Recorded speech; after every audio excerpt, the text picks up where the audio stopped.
In recent years, we've seen some record-breaking speedrunning on ruining your studio's reputation very, very quickly. There's been a lot of these. Most recently, I'd say Bungie, known for the Halo games, the Destiny series. Don't really care about Destiny, but it's obviously popular. They're a successful company. And with the upcoming release of Marathon, they've been clowned on so much, the game's been ridiculed so much. Some people are expecting that to be the end of the whole company. One bad release could spell the end. That's obviously happened in the past with BioWare. They were on the up and up with Mass Effect 3. And then they released Anthem and it all comes tumbling down in a big heap. They're not respected anymore. Suddenly everyone's clowning on them and they can never really regain that respect back. It's just kind of over.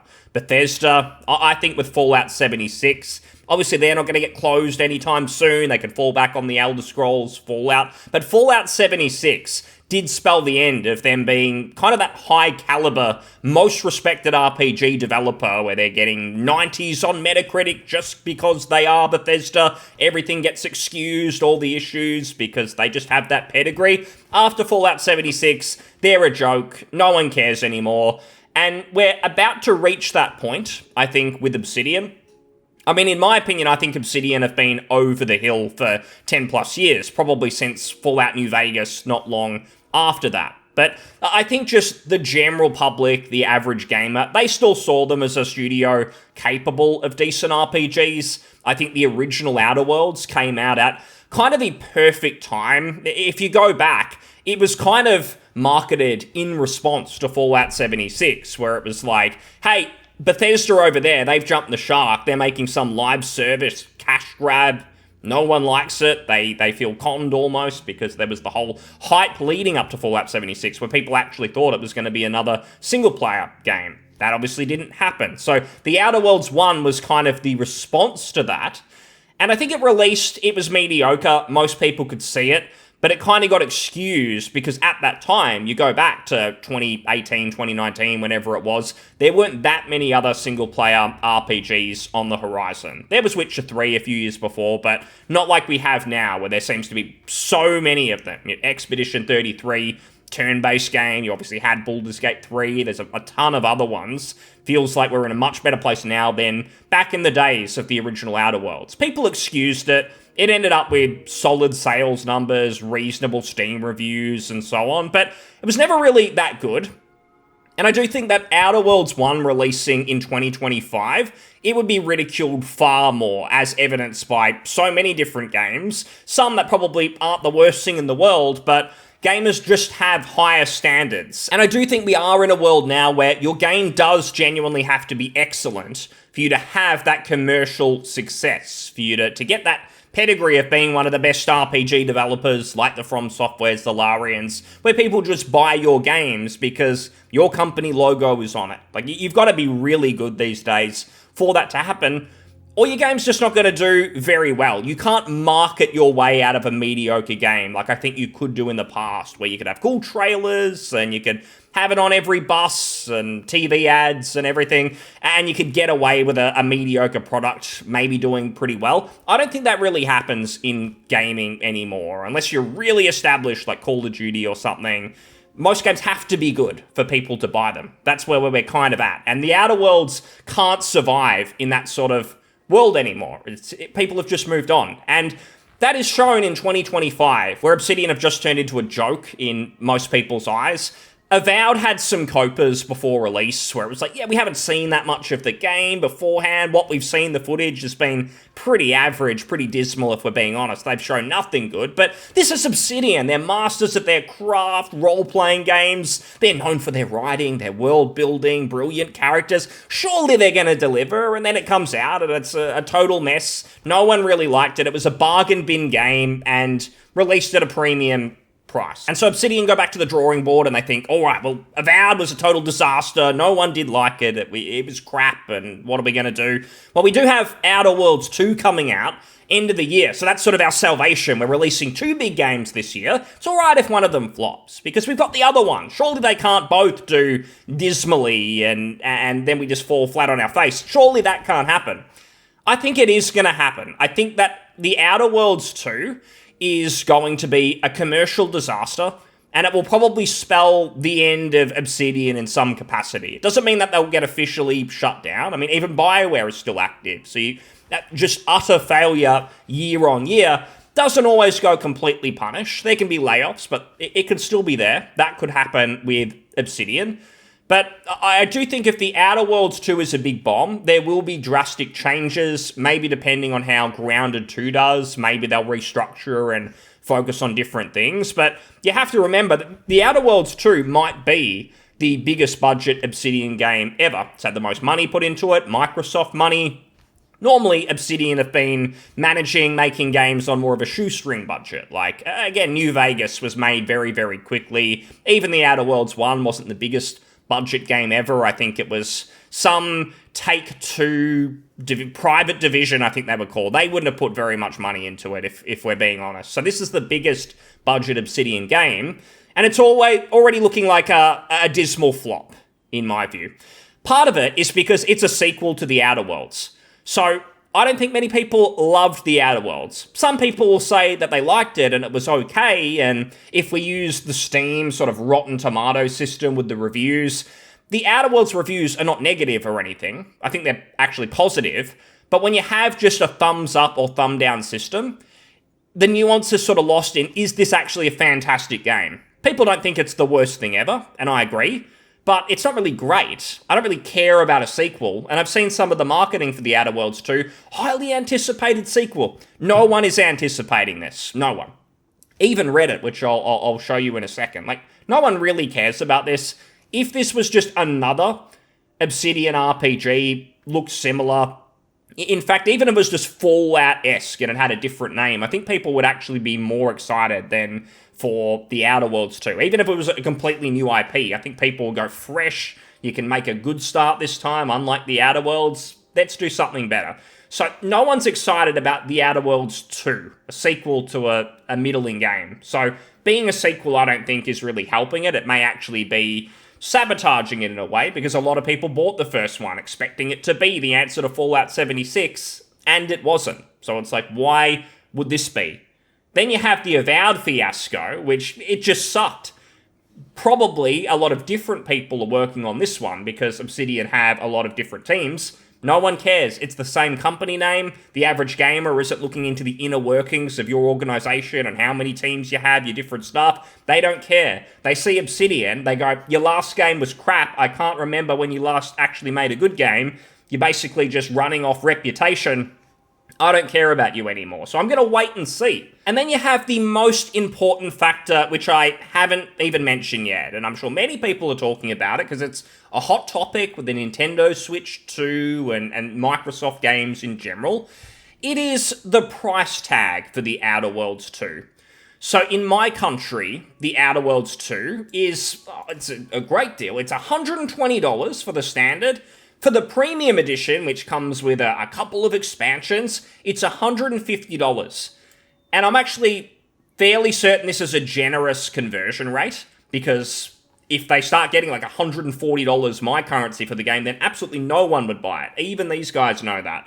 In America, I think it's gone to $80. So a few years ago, we go from $60 games, they go up to $70, and now we've jumped up to $80, and everyone's blaming it all on Nintendo. Like, that's obviously a cop-out. Nintendo were doing their own thing. This didn't have to happen. Microsoft didn't have to price their games from now on at $80.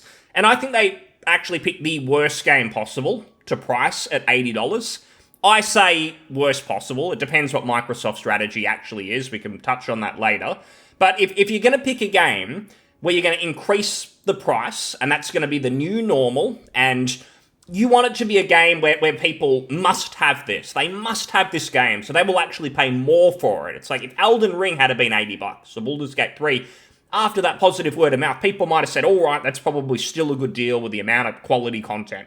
But when you do it to the Outer Worlds 2, it is the opposite, at least from reputation, of a must-have game. Like, the Outer Worlds 1 is bargain bin material. It's that sort of Ubisoft kind of fodder. People don't need that. And when you keep increasing the base price, but people know it might be more expensive, but the discounts never change, so it's $80, but in a year's time, it's going to be like $10. Like the Outer Worlds one is $10. Doesn't matter how much you keep increasing the price. Eventually, it's going to get discounted to the same price we've been used to for discounted games for the last 15, 20 years, if you get what I mean. So no one needs this. It just encourages more waiting for a sale. The way some of these companies are increasing the price of games makes sense for like a GTA 6. But when it's the Outer Worlds 2, that just, I think, causes more people to just step back and you go, I don't need this. The backlog's full. There's a ton of games that I've never tried that are way cheaper. They're years old.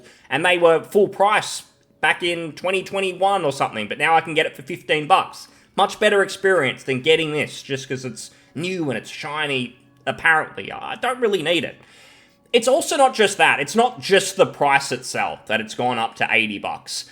It's also just this having their cake and eating it too. And this is an Obsidian thing, but it's also with other companies like BioWare and so on. For years and years, these companies have been pushing propaganda, their employees at the very least, these activists essentially in there, just pushing agendas in video games. As we know now, I don't even need to really explain it. We're all well aware of it. But they've been doing that, pushing, I'd say, very progressive politics in these games, which kind of had a message of like the greedy corporations, all these big gaming conglomerates, they're destroying gaming. Us, the employees, we just want to make good games, but it's all getting ruined and it's all horrible and everything. Oh, but by the way, buy our game for $80 because we need money to live and survive. So can you just keep buying the game and spending these inflated prices? And that really just hit home for me when I saw a bit of the Outer Worlds 2 trailer. I didn't even bother watching the whole thing. I was sort of skimming through, and then I saw a game that looked average, and my first thought was, I hope this isn't Clockwork Revolution, because I thought that game looked pretty good. Please don't be that. And then I saw the Outer Worlds 2 logo, and I went, oh, phew, it isn't Clockwork Revolution. It's just the Outer Worlds 2, which I just don't care about anymore, because this company's totally over the hill, and I'm just expecting a disappointment. Maybe they'll shock me, but that's really it. So it looked average, but at the very end of that trailer, there was some sort of tongue-in-cheek line. It was something like, this is a game for capitalism, by capitalism. And then there was, oh, we've even done a special premium edition. How capitalism is that? It's like, you're saying that tongue-in-cheek like you're self-aware. But for years and years, people at your company, including that art director and many, many other people, he was the only vocal one. Most of them in secret think this. They hate their audience. They hate most just average gamers who are coming in to have a good time. They despise the average gamer who just wants to sit down and play their games because they're not extremists like them, and that makes them bad people. We're all bad people, apparently. So when you do that, but then you also try and be self-aware of like, oh, we're making a game, making fun of capitalism, but we're also, it's expensive. It's $80 to buy the game. But it's like, forget, we're just all having a bit of a laugh. Still buy the game, please. Still support us. You know, we're just your friendly RPG studio. You're not really, because you made your true colors known not really all that long ago. It's all the same people working there. So I don't really care, to be honest. I don't really want to support you. I'm at the stage, like I think most people, I don't care about your company whatsoever. Any goodwill that was there for Obsidian, like it probably was for me back in the days of the Fallout New Vegases, where I'd want to support them. I'd want to support a good studio. I still do with some game companies that I think are doing the right things by us. But for something like Obsidian, it's either you release a quality game at a fair price, or I don't care. I want nothing to do with you, and I'll wait for a sale. And if Microsoft shuts you down because the game's a flop, so be it. I don't think I'm really losing anything. I don't care if we don't get the Outer Worlds 3 or anything from you in the future because this game flops. I'm done with it. You made your true colors very, very clear. And really, the biggest problem that they now have is that word of mouth is just totally torpedoed. This happened, of course, with Avowed after it came out, all of the art director stuff and just other controversies.